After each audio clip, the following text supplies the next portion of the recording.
दिख रहा है। चलिए, नतीजों का माहौल है और हमारे सामने एसबीआई कार्ड्स के नतीजे आपको आते हुए दिखेंगे और वहां के मैनेजमेंट से आपको चर्चा शुरू करते हैं। मेरे ख्याल से हमारे स्क्रीन पर एसबीआई कार्ड्स का चार्ट आता हुआ दिखे तो उसका एक बार स्टॉक प्राइस चेक करें। लास्ट वीक आपने बहुत जबरदस्त एक्शन देखा था और अब आपके सामने ये स्टॉक प्राइस आता हुआ दिखेगा एसबीआई कार्ड्स का। हेमंत जी, आप चर्चा शुरू कीजिए। ठीक बात है। तो एसबीआई कार्ड्स एक बार डायरेक्टर साहब दिखाइए प्लीज भाव स्क्रीन पर। देखिए, ये वो स्टॉक है जिसने ये वो कंपनी है जिसने अपने नतीजे पेश किए थे और एक बार आपको बता दूं नंबर्स कैसे आए थे। तो एनआईआई जो है वो 1013 करोड़ रुपए का पेश हुआ था और साल दर साल अगर आप देखें तो 674 करोड़ से ये बढ़ा है। क्वार्टर ऑन क्वार्टर अगर आप देखें तो ये दरअसल बढ़ा है और साथ ही अगर आप इनकम और फी की सर्विसेज देखें तो वो 959 करोड़ रुपीस के आसपास आई थी और ये भी अगर आप देखें तो साल दर साल यहाँ पर इजाफा देखने को मिला था और बहुत ही शानदार रिस्पांस इसके आईपीओ को भी मिला था। और अब हमारे साथ जुड़ चुके हैं कंपनी के एमडी और सीईओ एसबीआई कार्ड्स के प्रसाद साहब। प्रसाद साहब, स्वागत है आपका। बताइए, बीती तिमाही कैसी रही आपके लिए, हाईलाइट्स क्या थे नंबर्स के? थैंक यू, बहुत बहुत धन्यवाद आपका। मेरे ख्याल से कंपनी का परफॉर्मेंस बहुत ही सॉलिड रहा है इसमें, इसके बावजूद कि कोविड-19 का इफेक्ट मार्च के अंदर देखा गया। लेकिन अगर आप पूरा परफॉर्मेंस देखें साल भर, सेल्स में अगर आप देखेंगे तो सबसे इंपॉर्टेंट होती है, सेल्स में 32% की ग्रोथ आई है सीआईएफ के अंदर। स्पेंड जो कि सबसे इंपॉर्टेंट है, जहां से कि सारी की सारी इनकम आती है और असेट्स आते हैं, तो उसके अंदर 27% की ग्रोथ आई है। और उसमें भी एक्चुअली अगर आप रिटेल स्पेंड देख लें तो रिटेल स्पेंड में 39% की ग्रोथ आई है, जो कि बहुत बहुत सॉलिड ग्रोथ है और पिछले साल से 18-19 से बहुत बेहतर है। रिसीवेबल्स जो कि असेट्स हमने क्रिएट करते हैं उसी स्पेंड से, उसके अंदर 30% की ग्रोथ आई है। एनपीएस के अंदर जरूर दिसंबर के अंदर हमने 2.447 बताया था, वो गिर के 2.01 आ गई है, लेकिन मेरे ख्याल से वो उसको इतनी ज्यादा देखना नहीं चाहिए क्योंकि अभी वो मोरेटोरियम के मारे इस तरीके के नंबर्स हैं। इम्पॉर्टेंटली हमने 42% की ग्रोथ करी है प्रॉफिट के अंदर। और अगर ये कोविड का अगर हमने जो एक बड़ा प्रूडेंट मेजर लेके अगर हमने नहीं किया होता, अगर हमें नहीं करना पड़ता अगर प्रोविजन, तो हमारी ग्रोथ मैसिव होती है, काफी ज्यादा 90% की ग्रोथ आ जाती प्रॉफिट के अंदर। तो आई थिंक ओवरऑल बहुत ही सॉलिड परफॉर्मेंस दिया है। कोविड का जरूर परफॉर्मेंस हमारे को देखना है क्योंकि लॉकडाउन के हमारे काफी प्रॉब्लम्स थी, तो उसको आगे चल के पता चलेगा। जी, प्रसाद साहब, स्वागत है आपका सीएनबीसी आवाज में। आपने प्रोविजन की बात करी, लगभग 490 करोड़ का आपने कोविड रिलेटेड प्रोविजन किया है। ये मान के चल रहे हैं कि इनमें से आपने बहुत कंजर्वेटिव व्यू लिया है और जितनी भी आप अपने एनपीएस में वृद्धि देख रहे हैं उसमें 490 करोड़ रुपए काफी होंगे। ये बताइए कि कितने आपने नए कार्ड यूजर्स ऐड करे और क्या आपने पर कार्ड कुछ इंक्रीज देखा खर्चे का? 2-3 चीजें हैं। एक तो यह है कि पर कार्ड अगर आप कार्ड के नंबर देखेंगे तो हमने 3.4 मिलियन 34 लाख नए अकाउंट्स ऐड करे हैं और ओवरऑल 32% की ग्रोथ आई है सीआईएफ के अंदर। ये काफी स्ट्रांग नंबर है और अगर पिछले मार्च के अंदर और पिछले लास्ट 10 दिन के अंदर 20 से 30 के बीच में अगर लॉकडाउन नहीं होता तो ये ग्रोथ काफी और स्ट्रांग आती। हम मेरे ख्याल से 1-1.5 लाख अकाउंट और बना लेते। तो जहां तक अकाउंट्स का सवाल है वो बहुत बढ़िया आया है। जो स्पेंड पर कार्ड आता है, जो कि एक आपने बताया बहुत ही इंपॉर्टेंट एक पैरामीटर है, उसके अंदर अगर दिसंबर तक के नंबर्स देखेंगे तो दिसंबर में उसके अंदर काफी इंक्रीज आ रहा था। हाउएवर उसके बाद जब ये वुहान का और जो चाहे कोरोना का जो इफेक्ट आया, फरवरी से थोड़ी सी स्लो डाउन हुई, मार्च में और स्लो डाउन हुई, तो उसमें थोड़ी सी कमी आई है। लेकिन कमी रिटेल के हमारे नहीं आई है।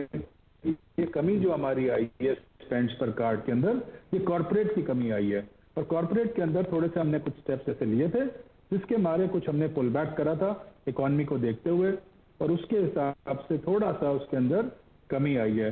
गोइंग फॉरवर्ड मेरे ख्याल से रिटेल काफी स्ट्रांग रहना चाहिए और वो लग भी रहा है जिस तरीके से अप्रैल और 1 मई से जिस तरीके के स्पेंड आ रहे हैं, और हम आगे जाके डेफिनेटली सोच सकते हैं कि उतना ही स्ट्रांग परफॉर्मेंस आएगा कार्ड एक्विजिशन में भी और स्पेंड में भी।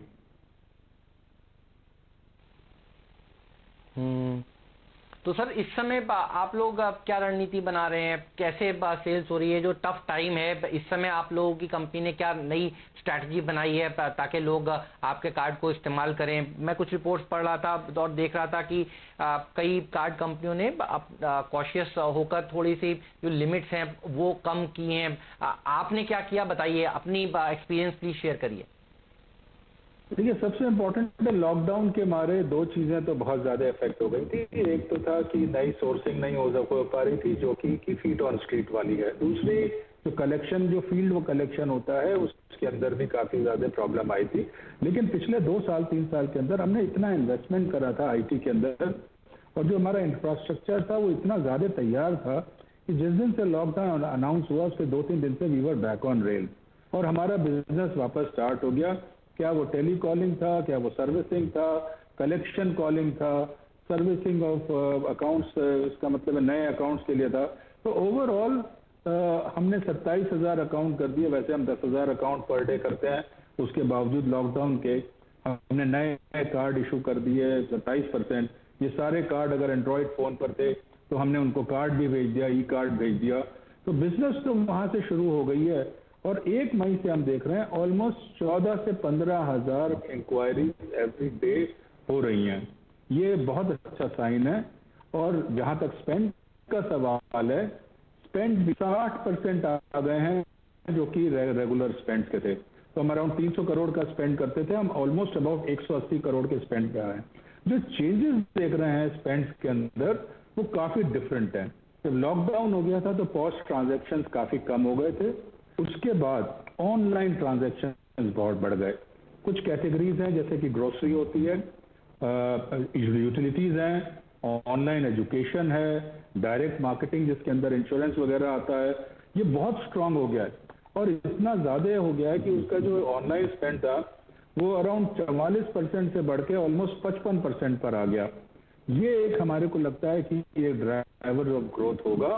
और जैसे जैसे ग्रीन जोन और ऑरेंज जोन ओपन बढ़ेंगे, हमारी पॉस मशीन ओपन हो जाएंगी। जैसे ही पॉस मशीन ओपन हो जाएंगी ये काम भी शुरू हो गया। और वही रीजन है कि 1 मई से ये ऑलमोस्ट अराउंड 180 करोड़ पे आया है।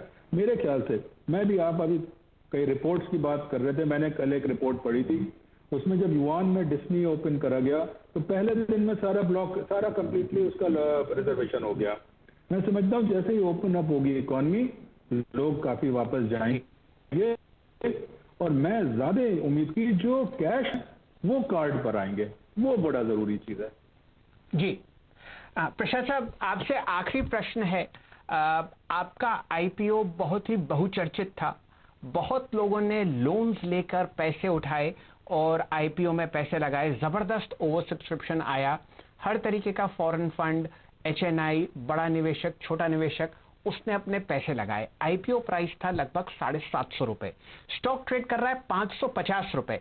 जो लोग अपने डीमैट शेयर्स, डीमैट होल्डिंग्स में आपका शेयर फिलहाल पकड़े हुए रखे हैं, उनके लिए आप कौन से 2 ऐसे अहम पॉइंट छोड़ के जाएंगे कि एक, उनका मनोबल बना रहे, या वो फिलहाल इस लेवल पर थोड़ी एवरेजिंग करें आपके स्टॉक में? देखिए, जहां तक स्टॉक का प्राइसिंग था और जिस पर दिया गया और आज जो प्राइस है, इस पर तो एक्चुअली किसी पे कोई कंट्रोल नहीं था। ये तो नेचर के फोर्सेस थे कि कोविड आ गया, हमने नहीं सोचा था, किसी ने नहीं सोचा था कि क्या होगा। किस तरीके से न्यूज़पेपर, टेलीविजन, बिजनेस की सब तरीके का पूरा कंप्लीटली चेंज हो गया है। मैं ये सिर्फ बोलना चाहूंगा कि इस कंपनी के फंडामेंटल्स बहुत स्ट्रांग है, कॉर्पोरेट गवर्नेंस बहुत स्ट्रांग है। क्या उसका सेल्स ले लीजिए, स्पेंड्स ले लीजिए, रिसीवेबल्स ले लीजिए, एनपीए ले लीजिए, जो आईटी इंफ्रास्ट्रक्चर है, जो न्यू एज टेक्नोलॉजीज लगी हुई है, ये कंपनी में बहुत स्ट्रांग ये सब पूरा का पूरा सिस्टम बैठा हुआ है।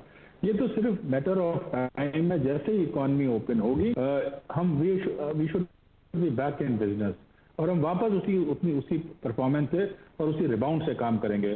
जो हमें जो लगता है, जो हम देख रहे हैं इकोनॉमी के अंदर और जिस तरीके के नंबर्स आने लगे हैं लॉकडाउन के मारे, मेरे ख्याल से अगस्त सितंबर से बिजनेस एज यूजुअल हो जाएगी। और अगर कैश मूव हो जाता है, जो कि उम्मीद है, इस बार लगता है कि डिमोनेटाइजेशन से ज्यादा इफेक्ट आएगा, इससे भी ज्यादा कोरोना का इफेक्ट आएगा डिजिटल पेमेंट्स में, तो ये बिजनेस तो काफी बढ़ जाएगी। और डेफिनेटली मैं तो ये चाहूंगा और इस तरीके से उम्मीद हमारे को है कि ये नंबर्स पुराने एज ही स्ट्रांग आए जितने कि अभी तक इस कंपनी ने कसे। क्या आप आरओई ले लीजिए, अगर ये हमने प्रोविजन नहीं किया होता तो आरओए 7.2 पर आ जाता। आई मीन आप इमेजिन करिए कि कंपनी के अंदर ओवरऑल हम जिस तरीके का परफॉर्मेंस कर रहे हैं, एसेट ग्रो करते हैं, जो स्ट्रैटेजी है, एक्विजिशन स्ट्रैटेजी है, पोर्टफोलियो मैनेजमेंट है, एनपीए मैनेजमेंट है, ये सारा का सारा सिर्फ यही बताता है कि ओवरऑल कंपनी में बहुत स्ट्रेंथ है। और अगर उसमें कॉन्फिडेंस रखेंगे और इकॉनमी अगर होल्ड ऑन, अगर इकॉनमी इंप्रूव हो जाएगी, ये शेयर डेफिनेटली इंप्रूव होना चाहिए। तो मैं गाइडेंस नहीं दे सकता और मैं बोल भी नहीं सकता कि किस तरीके से एक स्टॉक एक्सचेंज बिहेव करता है, बट कंपनी में स्ट्रेंथ है काफी ज्यादा। ठीक बात है सर, आपने बहुत बढ़िया कहा। प्रोविजंस आपने जो 838 करोड़ रुपए के किए, अगर आप देखिए पहले 351 करोड़ के थे ये पिछले साल, तो आपने प्रोविजंस आपको ज्यादा करने पड़े और उसकी वजह से नंबर्स ढीले हैं। लेकिन आपका कॉन्फिडेंस स्ट्रीट को पसंद आएगा सर, और कई लोग चाहेंगे कि फिर अब ये वाली नतीजों के बाद फिर आगे से इकोनॉमी जो है वो सुधरती हुई नजर आए। हमारी शुभकामनाएं सर आपके साथ। एक और चीज, शुक्रिया आप समय निकालने के लिए, इस चर्चा में आज शामिल होने के लिए। जी सर बताइए, प्लीज कंटिन्यू करिए। Thank you. एक मैं आपसे ये कहना चाहता था कि ये कंपनी, नहीं सर बताइए, आप कुछ कह रहे थे। मैं ये कह रहा था कि आप प्रोविजन की बात कर रहे थे, ये कंपनी इंड एएस पर है, ये आरबीआई के प्रूडेंशियल नॉर्म्स फॉलो नहीं करती है, ये इंड एएस पर है। अगर मैं प्रूडेंशियल नॉर्म्स फॉलो करूं तो मुझे 150 करोड़ के प्रोविजन करने पड़ेंगे। हमने 840 इंड एएस के मारे 840 करोड़ के तो हमारे प्रोविजन वैसे ही बैठे थे, उसमें से हमने 489 करोड़ के और प्रोविजन कर दिए। अरे ये एक बड़ा स्ट्रांग चीज है कि अगर बाय चांस, आई मीन इवेंचुअलिटीज के लिए तो आदमी को तैयार रहना ही चाहिए, और इस इवेंचुअलिटी को देखते हुए ही ये सब किया गया है।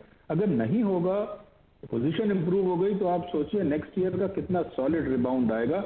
आई थिंक ये मैं कॉन्फिडेंस लोगों को दिलाना चाहता हूँ कि इंड एएस के मारे, ईसीएल के मारे, प्रोबेबिलिटी ऑफ डिफॉल्ट देखिए, लॉस गिवन डिफॉल्ट देख लिए, इन सब का जो एक मिश्रण है ये काफी पोटेंट और सॉलिड मिश्रण है कि ये कंपनी को प्रिपेयर कर रहा है कि कंपनी के पास किसी भी प्रॉब्लम को सहने की क्षमता सॉलिड है। ठीक बात है, सही कह रहे हैं सर आप। और ये हमने बाकी बैंक्स में भी देखा है सर। इस बार हमने देखा है एक्सिस बैंक ने मोरेटोरियम करीब 28% अपने पूरे लोन्स का, आप देखिए मोरेटोरियम उनको देखना पड़ा, तो उन्होंने भी बड़ा प्रोविजन किया। अब हमने देखा आईसीआईसीआई बैंक ने भी देखिए जरूरत से ज्यादा प्रोविजनिंग करी। तो ये एक ट्रेंड है जो इस बार फाइनेंशियल इंडस्ट्री में हम देख रहे हैं, और ये अच्छा ट्रेंड है। बहुत बहुत शुक्रिया सर समय निकालने के लिए, इस चर्चा में आज शामिल होने के लिए। ब्रेक के उस पार बताएंगे, आपके सवालों के जवाब देंगे, वीरू हमारे साथ जुड़ेंगे। शैलजी और मुझे दीजिए विदा। बहुत बहुत शुक्रिया राजेश पालविया जी आपका, चंदन जी आपका, आज समय निकालने के लिए और इस चर्चा में शामिल होने के लिए। तो कहीं मत जाइए, अपने सवाल